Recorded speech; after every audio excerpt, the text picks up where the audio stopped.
This week's Shiur is being given in memory of Moshe ben Yehuda HaCohen, father of my good friend, Rabbi Dr. HaCohen Abrams, L'ilui Nishmas.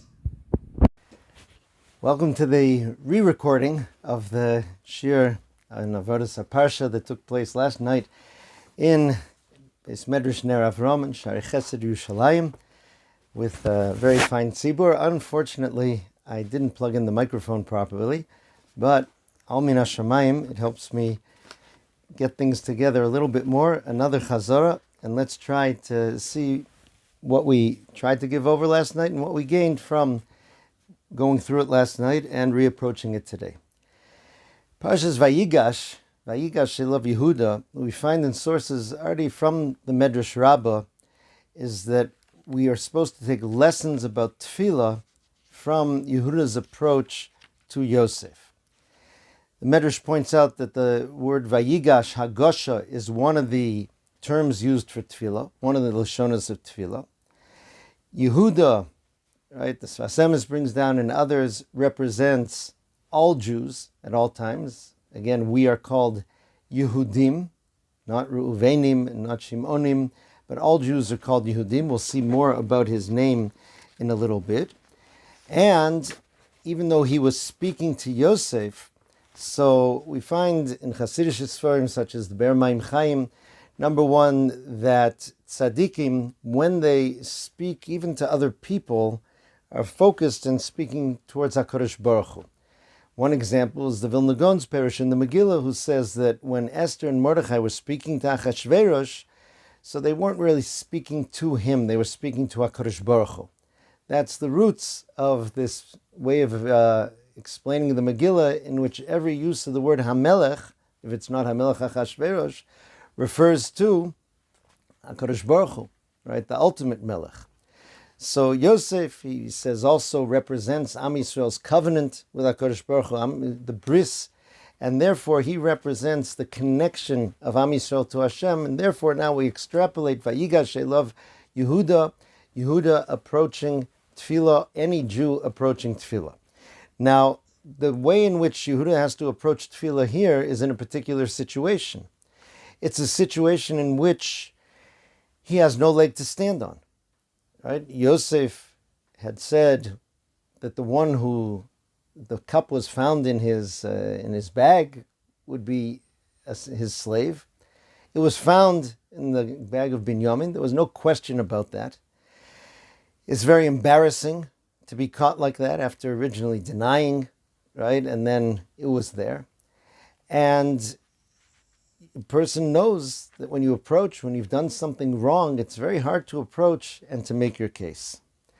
So this embarrassing and intimidating type of situation is the one that helps us understand how are we supposed to approach tefillah in a similar situation.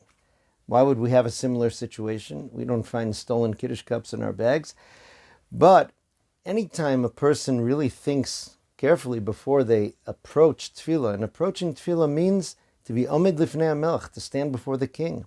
That's why we take those 3 steps back and forth. Right? The Rav Chaim Soloveitchik says that's an overriding kavanah of tefillah, according to the Rambam, that's always supposed to be there, that you're Omed Lifnei HaMelech. Now, if a person thinks about how loyal or disloyal he's been to the Melech, it's very hard to enter that throne room and to stand there and to put forth your case. So let's first take a look in general from the Derech HaMelech, a sefer of the Piasetzner Rebbe Zatzal. It was actually a piece on the end of Parshas Miketz, but it very much addresses what's going on here, and then we're going to see other Mefarshim who tie it directly into tefillah per se.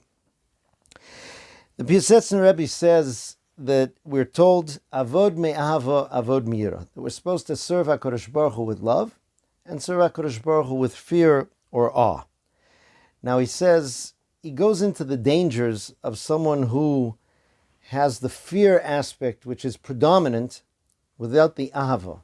Right? The Zohar HaKadosh, I believe, says that ahava and yira are like trei gadfin, they're 2 wings. Right? And whether a bird or an airplane, it needs both wings in order to fly, and certainly to fly straight. He says sometimes if a person has a lot of fear and awe of HaKadosh Baruch Hu, the Ein Sof, the infinite. So he says, Ha'im ro'i ani lavod v'lageshes elav yizbarach. He says, am I worthy of serving Hashem, of coming close to Hashem? And then he takes it a step further. He says, Ha'im ein ani mena'etz b'mitzvosai.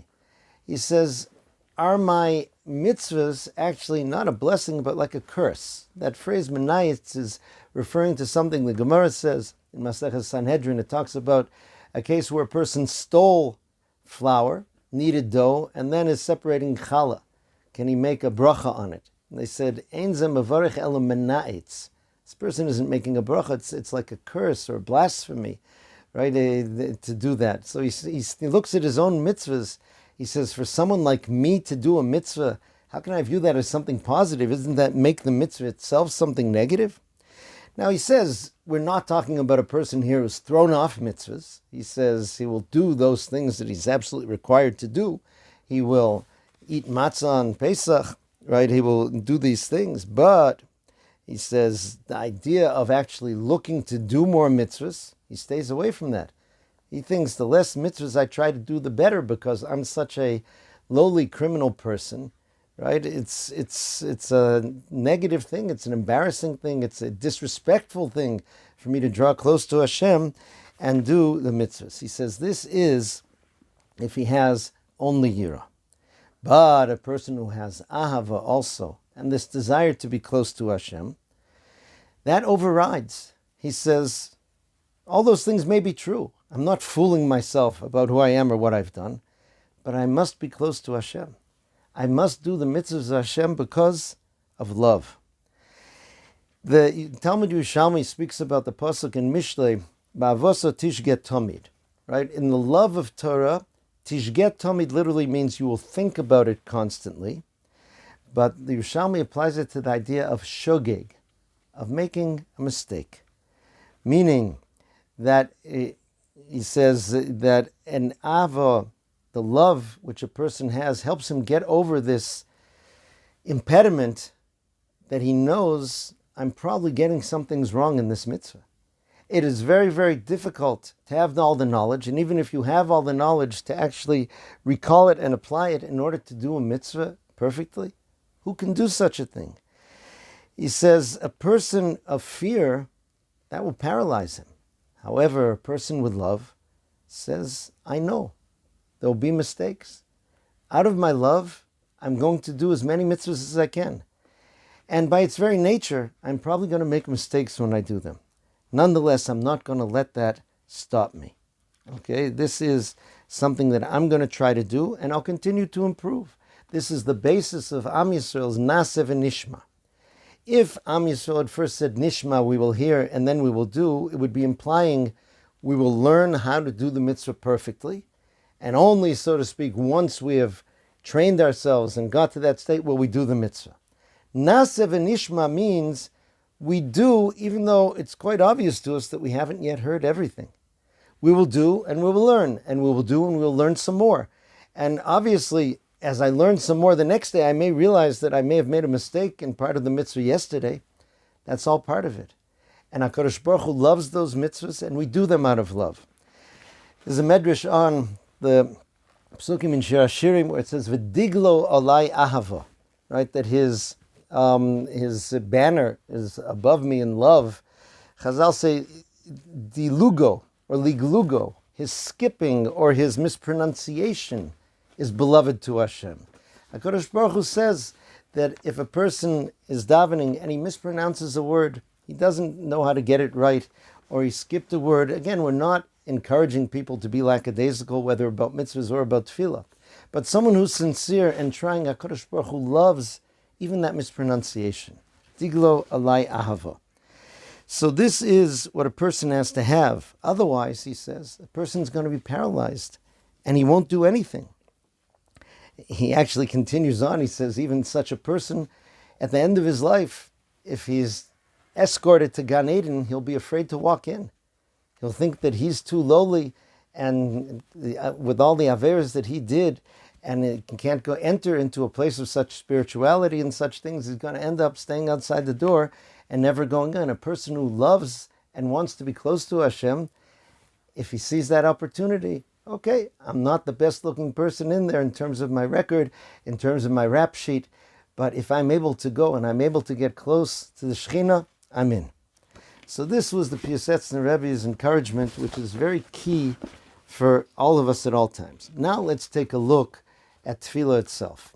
One of the major sources that is quoted all over in terms of this idea of Yehuda approaching, representing Tefillah, is the Sefer Zera Kodesh of Reb Naftali of Ropshitz.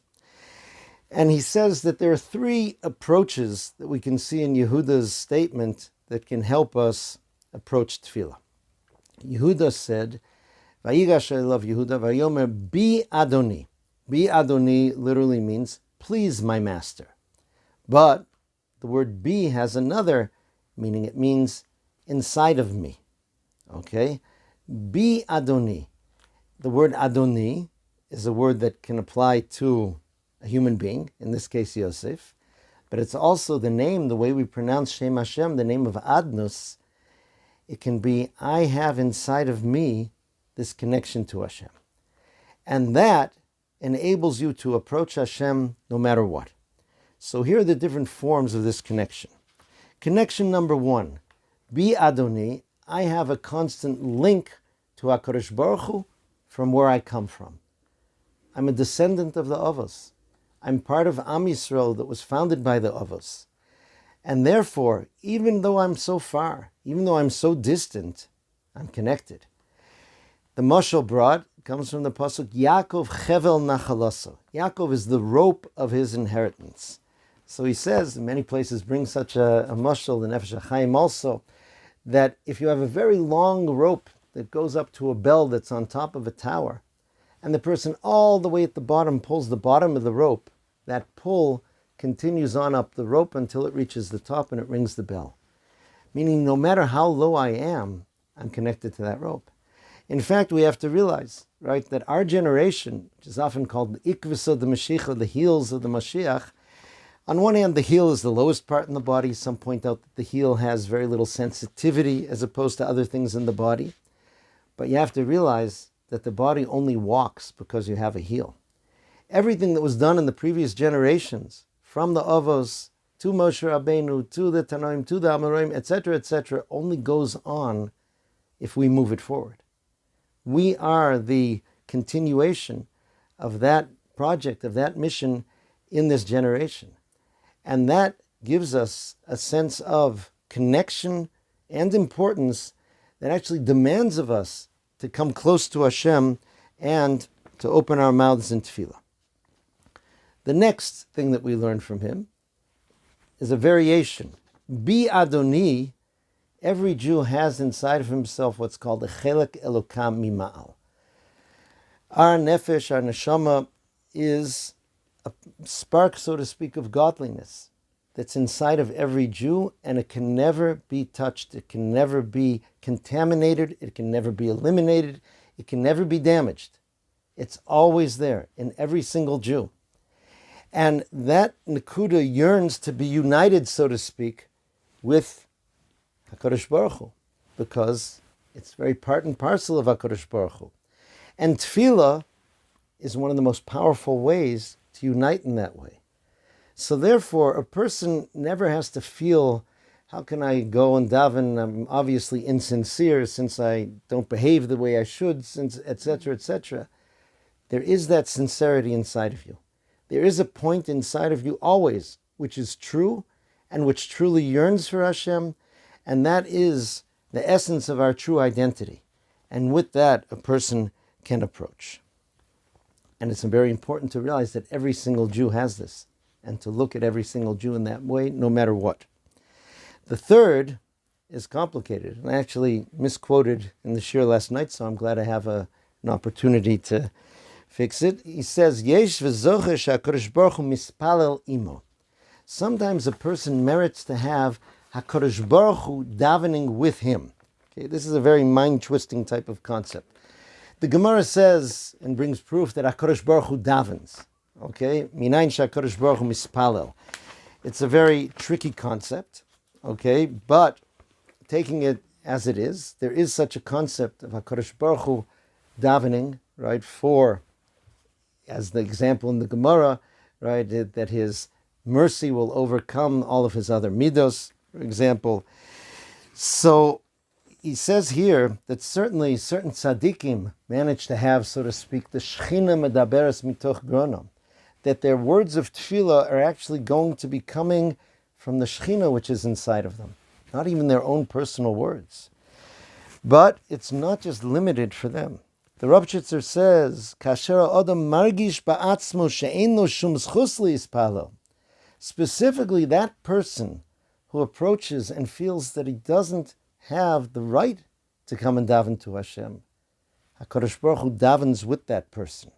Zochesh HaKadosh Baruch Hu mispalel imo. And that is already a very different type of tefillah, right? That is something which is there. So we have to understand, right, this is, he gives the mashal here of a person who has to go to court before the king, and the king himself defends him. Obviously, that's a very different kind of trial. There was a mice I saw, I forget the name of the Rav who was involved. It was a Rav, and in his household, they had a maid, and his wife came to him and she said things have been disappearing in the house, and I have strong reason to believe that it was the maid, and I believe that I may have proof for that, and I want to go to the Beis Din of the town and to make my claim. So the Rav said, okay, I hear what you're saying, and he got up and he put on his coat. And his Rebbetzin said, you don't have to come, I can handle myself in Beis Din. He said, I'm not coming for you, I'm coming to defend her. Okay, so if you have the Rav defending you, it's a very different ballgame, so to speak. And obviously here, this idea of Shechina medaberes mitoch korona. Another concept in this idea of tefillah is brought by the Tiferes Shlomo, and that is Yehuda was not coming to daven for himself. Yehuda was coming to daven on behalf of Binyamin, on behalf of Yaakov Avinu, and on behalf of the entire endeavor of Am Yisrael in its future. When a person is not just davening for himself, that gives you the strength and confidence to be able to come and put forth your tefillah. It's got a certain purity to it. And that always has to be in our tefillahs. If we remember, all of our tefillah is Lashon Rabim. All of our tefillah in Shmoneh Esrei, it's plural, right? Refa'enu, right? Hashem, heal us. Atocheinu l'adam das, v'chonenu meitcha. Give us understanding and wisdom. So that aspect is supposed to be lodged in our mind. Some Sidurim bring down that the Arizal said, before davening, you're always supposed to say that you're makabel on yourself the mitzvah of v'ahavta l'reacha kamocha, to love every Jew like yourself. That frames and puts into context the whole tefillah, and therefore you don't have to let your embarrassment stop you, because you're coming here on behalf of everyone, on behalf of all these things. There's a beautiful story I saw about one of the Pshevorska Rebbes. Before he became Rebbe, he was either the son or son-in-law of the Rebbe at the time. And the Beis Medrash of Pshevorsk is in Antwerp, in Belgium. Now, Antwerp is a center for many Jewish travelers, and especially when the Diamond Bourse was a very central business that many Jews were in Antwerp and in other places in the world. People who dealt in diamonds and jewelry would come through there. So in the Pshevorsk shul, so this young Rav had a custom that he would keep his eyes open before davening for a Jew that came in and looked like he was coming in from the airport. And he would approach him to welcome him in and to offer him two things. First of all, a cup of coffee. Second of all, is to ask him if he would like his suitcase to be locked up in the shul's office, because many of these suitcases contained valuable diamonds and things like this. So the story was that a certain very big Talmud Chacham from Eretz Yisrael came to that shul, and he walked in with his suitcase, and the young man came over to him, he offered a cup of coffee, taking the suitcase, and the Rav rebuked him. He said, "No, far davening, right? It's before davening. How can you be talking before davening? How can you be involved in other things before davening?" But the young Rav answered rather strongly. He says, it says in the Siddur to be makabel on yourself, and even to say verbally, v'ahavta l'recha kamocha, before davening. He said in Yiddish, das is nishkin lachash. It's not a It's not just a saying, right? It's not an incantation. It has real action points. The coffee and the taking care of the suitcase are the applications of V'ahavta l'reacha kamocha. So that's supposed to be the mode in which we approach davening. One last approach, which is very important, tied into the name Yehuda. We said we would get back to that. All Jews are called Al Shem Yehuda, and Yehuda is based on the idea of Hoda'ah. Now, Hoda'ah is an interesting thing. The word Hoda'ah on one hand means thank you, as we say Toda, L'hodotu l'halel. On the other hand, it's related to the root of vidui, right? It's the same root of confessing something, admitting something. To be modeh b'miktsas in halacha, when a person admits that at least part of the claim against him he does owe. How do those two go together? Rav Hutner explains that it's quite simple, that every thank you really is also admitting, I needed you. It can be something as simple as asking someone across the table to pass you the ketchup. And when you get the ketchup and say thank you, you're admitting, thank you, I needed your help. The ketchup was all the way over there, and you helped me. Thank you. Some people don't like thanking because they feel that it is an aspect of submission and submissiveness. But that's the way it's supposed to be. We're supposed to be people who recognize that we need others, and recognizing that need and appreciating the help we get or the goodness that we get from others and thanking that helps make us who we are. When we say modim in davening, we bow down. That's submissive, so to speak, body language. On one hand, we're thanking. On the other hand, we're admitting. I'd once mentioned something I learned. I was in a taxi years ago, and another taxi pulled up next to him. And my taxi driver rolled down his window and said to the other one, Nigmaru li ha-sigariot. I'm out of cigarettes. And the guy gave him a cigarette, and he rolled up the window. And it was a very puzzling exchange to me. He just announced that he's out of cigarettes. And the response of the other fellow was to give him one, and there wasn't any please, wasn't any thank you. And I realized that it was related, because some people are too macho, so to speak, to want to ask, could you please? Especially because they don't want to afterwards have to say thank you, because that vidui of, I needed you, I wasn't capable of doing this myself, they feel humbles them. To us, that's something which elevates us. That's a Yehudi. The name Yehuda, so Asemis points out, has the full Shem Hashem, all four letters, Yud-Kei Vov-Kei, which on one hand could make a person feel arrogant. Who has such a name? But it also has the letter Daled in there. Chazal give us meanings of the Hebrew letters. The letter Daled stands for Dal, poor, right? It says Gimel Daled, that combination stands for Gemol Dalim, give to the poor. It says even the shape of the letters, the Gimel almost looks like running feet, and the foot of the Gimel is extended toward the Daled, toward the next letter, which shows that you're supposed to actually pursue the poor person in order to give him the tzedakah that he needs. So Yehuda, on one hand, tempers the fact that he has the Shem Hashem as his name, so to speak, in there with the Dalet. Nonetheless, I'm admitting that everything is a gift. It's not me. On the other hand, when Yehuda is in a Daled state, meaning when he's Dal, if he's done something wrong, if he's fallen, if he's embarrassed, he remembers that he has the name of Hashem in him. Bi Adoni, that name is always there. And that enables him to get up at all times. So this is an important key. The Asemis also explains that that's part of the lion image of Yehuda, that a lion, when he's up and about, is a lion, but a lion, even when he's crouching down, karak ravatz ka'ari, he's still a lion. Okay, and that is who we are. I just want to finish with a story about Rav Moshe Feinstein about this idea of modim, of thanking. There was one time he was at one of the rabbinical conventions, maybe an Aguda convention or another such convention, and after the Shabbos Sunday morning, they were going to be driving him back home. And then he said, wait, I didn't get to go to the kitchen and thank the people who prepared the food. So the people escorting him out said, Rebbe, you don't have to worry about it. The organization sends letters to all of the employees thanking them on behalf of our organization. So Moshe said, no, that's not enough. And I'll show you why.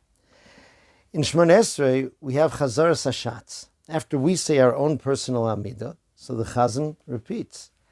And our job is to pay attention and to answer Amen to that. There's only one bracha in there where when the Chazan says something, we also have something to say. That's the bracha of Modim. There's the paragraph of Modim D'Rabbanan, which is instituted for us to be thanking Hashem in another nusach, while the Chazan is saying Modim in his nusach. Why? Moshe explained, because thanking is something you have to do personally. Thanking is not something you can do, so to speak, by being yahrtzeit through someone else's saying thank you on your behalf. Yehudim, that's who we are. We start off our day with Mode'ani, with the thanks and with an admitting that everything and all we are is from Hashem. And that doesn't make us distant from Hashem. It enables us to be close and to draw close, because that's the right mindset and the right balance of Ava and Yira, of the name of Yehuda, of who we are as Yehudim, that enables us always to approach HaKadosh Baruch Hu. May He answer the tefillahs of all of Am Yisrael in this troubled time and in all times. May everyone have a wonderful Shabbos. Kol Tuv.